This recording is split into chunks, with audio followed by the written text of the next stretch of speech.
जय हिंद साथियों, मैं संजय सिंह चौहान, राजपूत भारतीय, पूर्व लोकसभा प्रत्याशी सीमा चौहान राजपूत भारतीय की कलम और उनकी आवाज़ों से भावी प्रत्याशी 377 जहुराबाद विधानसभा मान्य श्री नरेंद्र सिंह चौहान राजपूत भारतीय जी की आवाज़ व उनकी बातें। मित्रों, बहुत दिनों से नेटवर्क प्रॉब्लम होने की वजह से मैं भ्रष्टाचार मुक्त भारत अभियान के तहत अन्य वीडियो नहीं लेके आ पा रहा था।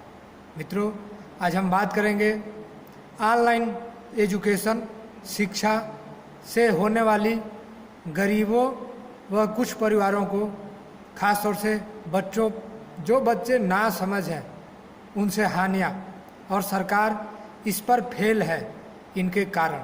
तो आइए हम शुरू करते हैं। एक स्टेप बाय स्टेप मैं आपको चर्चा करूंगा और बताने की कोशिश करूंगा। जय हिंद साथियों। दोस्तों, जैसा कि हम सब जानते हैं, भारत में 40% ही नेट यूज किया जाता है, जिसमें अंग्रेजी पढ़ने वाले लगभग भारत में 10% ही लोग बोल या समझ पाते हैं। अब कोविड-19 के कारण शिक्षाएं हमारे देश में बाधित हो रही है, तो सरकार, गुरुओं, टीचरों ने कोशिश करी है कि ऑनलाइन हम बच्चों की शिक्षा दें और उनका भविष्य संवारने की कोशिश करें। लेकिन मेरा निजी मामला है या मेरा मानना है कि सरकार इन नीतियों पर पूरी तरह से फेल है, और हम चाहते हैं कि आप हमारा सहयोग और समर्थन करें ताकि आने वाली ऐसी भविष्य की समस्याओं से हम निपट सकें। तो आइए मैं मोटा मोटी बात करूंगा। दोस्तों, जैसा कि आपने देखा होगा, ज़्यादातर ग्रामीण इलाकों में मान लीजिए 2000 लोग रहते हैं, कहीं कहीं 1000, कहीं कहीं 5000, कहीं कहीं 10,000। उसमें एंड्रॉयड फ़ोन ना के बराबर होता है। माना कि आज टेक्निकल के ज़माने में एंड्रॉयड फ़ोन है, थोड़ा बहुत मैं मान लिया। उसमें क्या है, लोग थोड़ा बहुत ही फेसबुक चलाना सीख रहे हैं। अच्छा, उसके बाद यूट्यूब चलाना सीख रहे हैं। अब ग्रामीण लोग तो अपने बच्चों को प्राइमरी विद्यालयों में भेजते थे, खिचड़ियालयों में भेजते थे। उनमें से 2% लोग थे जो प्राइवेट अच्छे विद्यालयों में भेजते थे। जो गृहिणी महिलाएं हैं, घर काम काजों हैं, तो अपने काम काजों में व्यस्त रहती है। अब बच्चों को जब वो क्लास शुरू करेंगे ऑनलाइन, सबसे बड़ी समस्या तो यह है, आपने देखा होगा, जब यूट्यूब पर हम कोई भी चीज़ सर्च करते या खोलते या पढ़ते हैं, तो हम जैसे स्टार्ट करेंगे, मान लीजिए मैं न्यूज़ ही देख रहा फॉर एग्जांपल, तो एक न्यूज़ का मैंने नाम बोला, उसमें 50 न्यूज़ चैनल नीचे आ जाते हैं ऑप्शन में। उसके बाद बच्चा है, मान लीजिए वो देखा तो कुछ अश्लील वीडियो भी आती है, तो अश्लील वीडियो या अन्य चीज़ें भी उसमें आती हैं बिना कहे ही। सरकार ने तो ऐसा बाउंडेशन दिया नहीं कि भाई मान लीजिए मैं फलाना चैप्टर शुरू करूँगा, आपको यही दिखेगा। भाई यूट्यूब में तो अन्य भी दिखेगी। आपने सर्च कर लिया, कोई ऐप भी लॉन्च कर दिया या दे दिया, तो वहाँ से पढ़ तो लिया, लेकिन बच्चा है, उसका मन तो कहीं दाएं बाएं होगा ही होगा। तो वो एक तो वहाँ गलत चीज़ें देखेगा, तो क्या होगा कि उसके दिमाग पर अलग असर पड़ेगा। इससे क्या होगा, वेश्यावृत्ति या यूँ कहा जाए कि वो आपराधिक मामलों में उसका ध्यान जाएगा, जैसे बदमाश, बलात्कार, रेप, मतलब भिन्न भिन्न तरफ से उसका मानसिक संतुलन बिगड़ेगा। एक तो आपराधिक मामलों में वो संलग्न होने की कोशिश करेगा, क्योंकि यूट्यूब एक आज के परिवेश में ऐसा माध्यम है जो विश्व की जानकारी अलग अलग जगह से लोग शेयर करते हैं और हम देख और सुन समझ सकते हैं। दूसरा समस्या है कि ग्रामीण लोगों में तो नेटवर्क ही नहीं आता है, मुश्किल से 2G पकड़ रहा। दूसरे देश तो 5G में चल रहे हैं और भारत तो 2G 3G में है। शहरों में भी आपने देखा होगा कहीं कहीं ठीक से 4G चल रहा है, नहीं तो 2G 3G है। तो कैसे आदमी शिक्षा पढ़ाएगा, करेगा? और ग्रामीण लोगों के पास तो एंड्रॉयड मोबाइल है ही नहीं, वो तो अपने बच्चों को खिचड़ी वाले विद्यालय में भेजते थे, मुश्किल से पढ़ाएगा कैसे भाई? तो मेरा मानना है कि सरकार बिल्कुल फेल है, और ये ऑनलाइन जो शिक्षा की होड़ लगी हुई है, एक तरह से बहुत बढ़िया है, लेकिन ये किसके लिए है?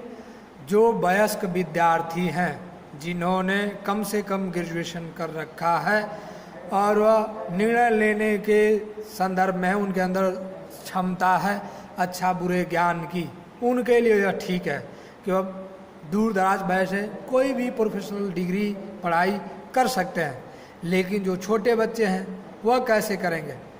तो मेरा मानना है कि सरकार को जल्द से जल्द इस पर कोई स्टेप उठा करके या तो यूँ कहें भाई गांव में जैसे टीचर पढ़ाते थे तो चलो भाई टीचर घर घर तो नहीं पढ़ा सकता, तो टीचर भाई ऐसा करे कि सरकार उनको उन विद्यालयों को चिन्हित करे जो सरकारी विद्यालय थे, उन सभी बच्चों को तत्काल प्रभाव से लैपटॉप दे, उसके जो भी इक्विपमेंट आते हैं यानी हथियार एक तरह से पढ़ाई के। भाई बिजली भी नहीं आती है गांव में तो बिजली से संबंधित उसको पावर बैंक दे, उनके लिए वाईफाई डिवाइस दे। हालांकि सरकार ने संस्था चला के डिवाइस दिया है, लेकिन कागजों में है, ग्राउंड में नहीं है।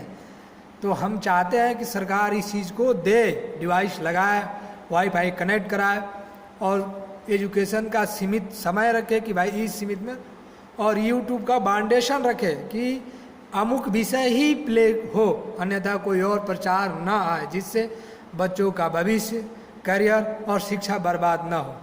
लेकिन मैं हर माता पिता से चाहूँगा कि आप लोग इस ऑनलाइन शिक्षा को जितना या बेहतर आप समझ रहे हैं, मैं मानता हूँ कि उतना ही गलत है। आपके बच्चे का भविष्य, करियर बर्बाद करने की एक तरह से सरकार की सोची समझी साजिश है। इस साजिश का पर्दाफाश करने के लिए आप लोगों को सड़कों पर आना होगा, मांग करनी होगी सरकार से कि सरकार आप लोगों को लैपटॉप दे, फ्री में वाईफाई दे, फ्री में टीचर दे पढ़ाने के लिए। जितना आप लोगों का नुकसान हो रहा है गवर्नमेंट भरे इसका, क्योंकि सरकार ने समय रहते लॉकडाउन नहीं किया था। जब चीन चिल्ला रहा था, मर रहा था, तब सरकार नमस्ते ट्रम्प में बिजी और व्यस्त थी। तो मेरा मानना है कि सरकार कहीं ना कहीं फेल है, चाहे वो कोई भी मंत्री सरकार हो। शिक्षा से खिलवाड़ किया जा रहा है, इससे देश के भविष्य की कमर तोड़ी जा रही है। तो आप लोग आगे आएँ और अपनी मांगों को रखें। ऑनलाइन शिक्षा को घर घर पढ़ने के लिए सरकार से लैपटॉप डिवाइसें मांगें। जिस तरह से हम उनको सत्ता में लाने के लिए वोट देते हैं, उनको हम चुन के भेजते हैं विधानसभा लोकसभा में, हमारे वोटों की मजबूती से वह हम पर राज करते हैं, उसी तरह से हमारा अधिकार है कि वह हमको इस विपत्ति की घड़ी में हमारे बच्चों का भविष्य बनाने के लिए हमको सुविधाएं उपलब्ध कराएं। दोस्तों, ऑनलाइन शिक्षा के संदर्भ में कल मैं और बात करूंगा दूसरी वीडियो में। जो लोग बोलते हैं कि हमारा नोटिफिकेशन नहीं मिल रहा है, हमारी वीडियो नहीं सुन रहे हैं, तो मेरी वीडियो को बेल आइकन वाली घंटी को दबाएं जहां ऑल लिखा हुआ है। इसके बाद चैनल को सब्सक्राइब करें, लोगों को ज़्यादा से ज़्यादा शेयर करें, क्योंकि मेरे अकेले से कुछ नहीं हो सकता। भ्रष्टाचार मुक्त भारत अभियान में मेरा व सीमा चौहान, नरेंद्र चौहान का सहयोग करें। आज के लिए इतना ही। जय हिंद, जय भारत।